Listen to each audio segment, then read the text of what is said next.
입문자 과정에 맞춰서 재개발을 투자하려면 이 정도는 기본적으로 알고 있어야 된다는 내용을 가지고 제가 지금 16강을 찍고 있고요. 지금 오늘은 9강, 10강을 찍을 차례입니다. 저희 부자되는 콘텐츠 부콘TV 많이 접속하셔서 이제 앞으로 계속해서 양질의 세미나를 구축해 갈 예정이니까 많이 접속해 주세요. 카카오톡 친구도 추가해 주시고요. 그리고 지금 저희가 재개발 현장 탐방 스터디라는 책을 썼죠. 이론과 현장을 담으려고 노력을 했고요. 이 두 가지가 다 이제 그 수레바퀴의 양 바퀴죠. 한쪽 바퀴만 잘못돼 있어도 같은 자리 몇 명 돌잖아요. 저희가 이론과 현장을 잘 담으려고 노력했으니까 많은 분들 구입하셔서 읽어보시면 재개발 투자하실 때 도움이 될 거예요. 오늘은 재개발 입문자 과정 중에서 합산과 청산 그리고 지분 쪼개기에 대해서 살펴보도록 할게요. 이런 게 인터넷에 또는 유튜버에 없어요. 그래서 잘 다루지도 않고 있는데 근데 재개발 자본 투자자라면 반드시 알아야 될 내용이니까 좀 주의 깊게 살펴야 될 것 같아요. 오늘은 그 중에서 합산과 청산 그리고 지분 쪼개기에 대한 개념과 어떤 거를 주의해야 될지를 좀 보도록 할게요. 이번 강좌를 통해서 이제 합산과 청산에 대한 개념을 정확하게 잡고요. 이제 그러다 보면은 토지등 소유자, 조합원, 분양 대상에 대한 개념까지도 같이 잡을 수 있을 거가 될 거예요. 이제 결국은 지분 쪼개기를 어떻게 막고 있는지, 반대로 어떤 거는 가능한 건지, 또 거꾸로요. 지분 합쳐야 되는 경우도 있을 수 있거든요. 이 지분 합치기를 할 때 어떤 기준을 합쳐야 되는지, 그런 것들 보다 보면은 현장에 가서 좀 더 다른 물건들도 많이 보시게 될 것 같아요. 예시를 들어본 건데요. 예를 들면은 이렇게 400제곱미터 땅이 있는데 이거를 필지 분할하는 거를 이것도 지분 쪼개기죠. 근데 이게 지금 현재 이렇게 하는 경우도 있을 수 있지만 예전부터 돼 있는 것도 있죠. 그러면 그 예전이라는 말 속에 어떤 날짜를 기준으로 이거를 구분 지을 거냐. 그러니까 필지 분할을 한 걸 가지고 어떤 날짜 이전까지는 허용을 할 거고 필지 분할을 허용한다는 뜻은 아니에요. 필지 분할은 재개발 재건축 지역에서도 재건축은 약간 다르지만 재개발 지역에서는 지금도 돼요. 어떤 요건만 맞추면. 그런데 그걸 허용하는 거랑 그걸 가지고 조합원, 각각의 조합원으로 인정해 줄 거냐에 대한 부분과 각각의 분양 대상자로 해줄 거냐의 문제가 있는 거죠. 근데 그 가장 빈번한 사례가 이렇게 필지 분할인데 이 필지 분할이 안 된다는 게 아니고 된다면 어떤 날짜 이전 거까지를 각각의 조합원으로 인정해 줄 거냐. 조합원으로 인정이 된다면 또는 분양 대상자로 인정이 된다면 그 인정되는 물건 가지고 그 이후에 거래가 되는 건 상관이 없어요. 이렇게 쪼개진 거가 어떤 기준 날짜가 있어야 되는데 그 기준 날짜가 신통이냐, 뭐하냐, 또는 뭐 공공주택이냐, 아니면은 일반 재개발이냐, 또는 예전에 도시재생 촉진법에 의한 촉진지구에 따라 달라진다는 거예요. 그 다음에 이렇게 필지 분할하지 않고 그냥 간편하게 분할하는 방법이 뭐냐면 큰 땅을 여러 명이서 공유 취득하는 방법이 있거든요. 이것도 지분 쪼개기 한 방법이죠. 그래서 이런 경우도 어떤 경우에 되고 안 되고를 나누고 있는데 이게 구조례 적용 지역이냐, 신조례 적용 지역이냐, 또는 어떤 사업이냐에 따라서 또 달라질 수 있다는 거예요. 그래서 이것도 이 공유자 물건을 거래하실 때 이 공유 취득의 완성 날짜가 어떤 기준점의 이전인지 이후인지를 따져서 이후면은 이제 물딱지가 되는 거죠. 필지 분할 같은 경우는 필지 분할된 날짜가 있고 별도의 등기부등본에 다 이제 발급이 되겠죠. 근데 공유 취득 같은 경우에는 하나의 물건인 거고 이게 이제 공유자 지분으로만 이렇게 나눠지는 경우인데 이 지분율의 변동이 그게 이제 일자의 변동이 되는 거예요. 그래서 공유 취득된 최초 취득된 날짜가 제일 중요해요. 그 날짜 전에 물건이면 이제 오케이가 되는 거죠. 그렇게 공유 취득된 날짜가 이전 물건인데 그런데 그 이후에 거래되는 건 상관이 없어요. 이 공유 취득된 날짜가 되게 중요한 거죠. 근데 그게 또 여러 사업별로 다르다는 거예요. 그 기준 날짜가 구조례 적용 지역 다르고 신조례 적용 지역 다르고 신통 다르고 모아 다르고 다르다는 거예요. 지금 저희는 지분 쪼개기의 여러 형태들을 지금 보고 있는 거예요. 그 다음에 지분 합치기에 대한 개념인데 서울 같은 경우는 나대지를 가지고 있거나 토지만 소유하고 있는 경우에 그런 경우에는 90제곱미터 이상이면 아파트를 줄 수 있다라고 규정을 하고 있어요. 뭐 부산은 60제곱미터 이렇게 지방마다 약간씩 다른데 그럼 이제 이렇게 약간 부족한 물건을 가지고 있다면 다른 물건을 붙여서 이제 90을 만들 수도 있겠죠. 이게 안 되는 게 아니에요. 그런데 된다면 어떤 날짜를 기준으로 그 이전은 되고 이후는 안 된다는 거죠. 그 날짜 기준을 잘 보셔야 된다는 거예요. 또 이것도 똑같아요. 이것도 어디는 되고 어디는 안 되고 그래요. 그래서 이제 지분 합치기를 할 때 이렇게 다른 땅의 일부분을 필지 분할된 거를 가져올 수도 있고요. 공유 지분 중에서 일부분을 가져올 수도 있어요. 이렇게 가져올 수 있는데 이게 지금 나대지인 상태인 경우도 있고 그 다음에 어떤 경우가 있냐면 이렇게 위에 건물이 올라가 있는 경우에 그 밑에 땅의 일부분을 가져오는 경우도 있을 수 있거든요. 그러면 이런 경우는 이제 요 위에 부분하고는 약간 좀 다르게 표현을 하고 있어요. 나대지 중에서 일부분을 가지고 오는 경우랑 그게 아니고 이렇게 건물이 있다. 이렇게 있으면 이거를 이제부터는 이거를 건축법에서 하나의 대지범위라고 부르거든요. 그래서 하나의 대지범위 중 일부분을 이것도 똑같아요. 가져올 수 없다는 게 아니고 가져올 수 있다면 또 이거를 날짜를 또 어떤 사업이냐에 따라 달라진다는 거죠. 그 중에서 일부분을 내가 합친다면 그러면은 각 사업별로 그 날짜를 또 보셔야 된다는 거예요. 그리고 이런 경우도 있을 수 있죠.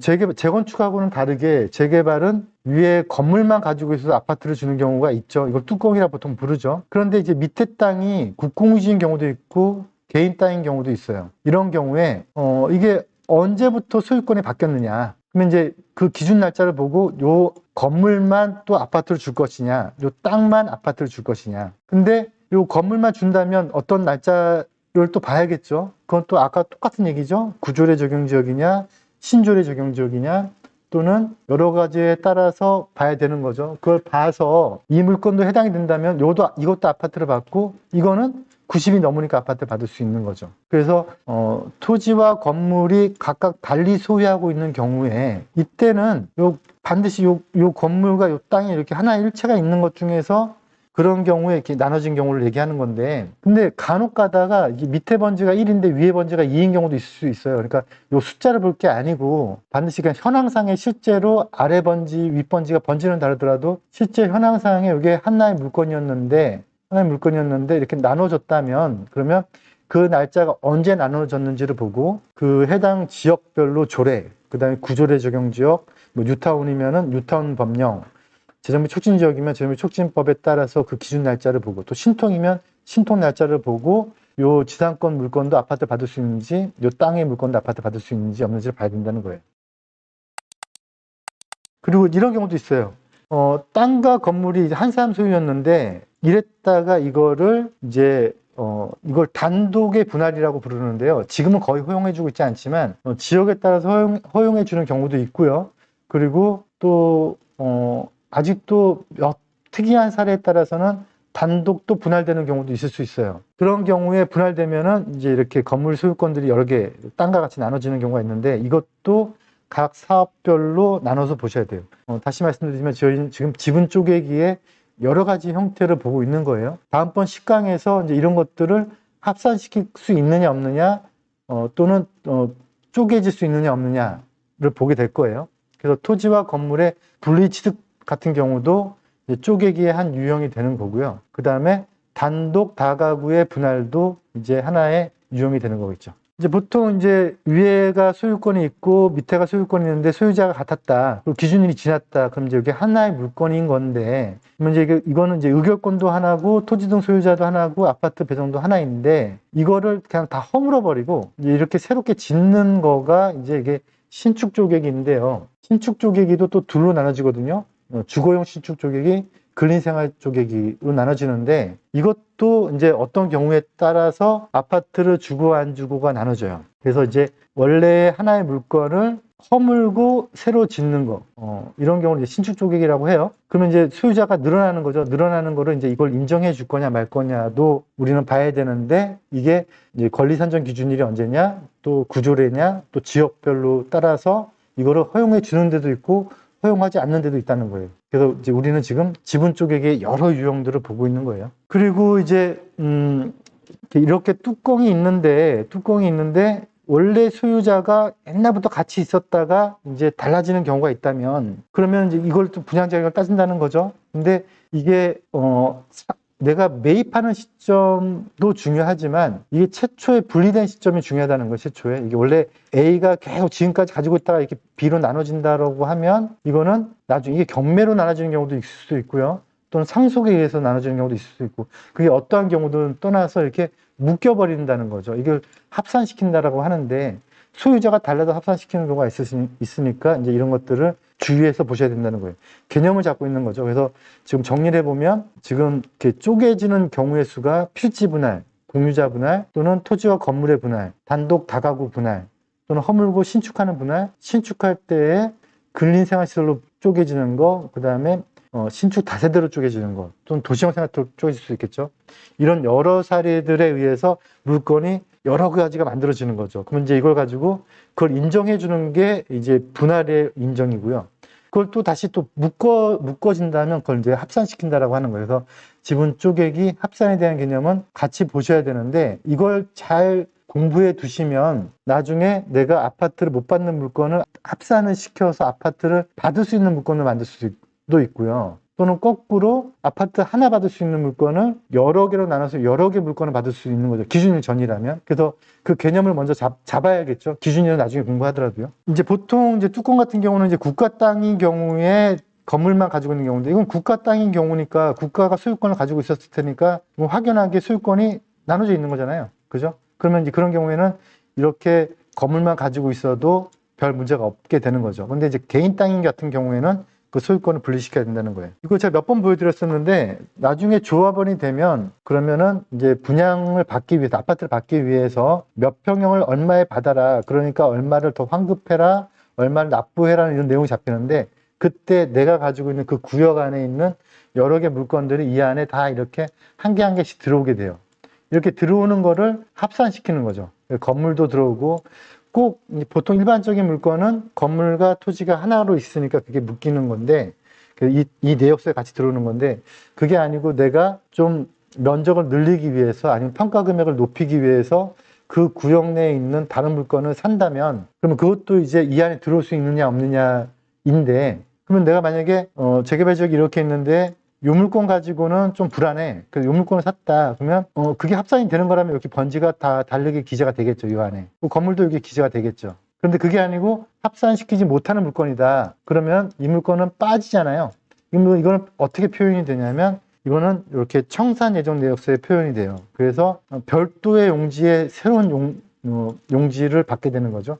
이 물건은 그러면은 내 물건이지만 아파트 배정 기준에선 빠져버리고 그리고 아파트를 받을 수 없는 물건으로 가버린다는 거예요. 이렇게 내가 산 물건들이 요 안에 다 들어오는 게 가장 해피한 케이스고요. 또는 내가 이거 쪼갰더니 이렇게 홍길동, 김길동에서 나눠지면 또 그게 해피한 케이스가 되겠죠. 근데 그게 아니고 묶여버리는 거를 이걸 이제 공동 분양이라고 부르고요.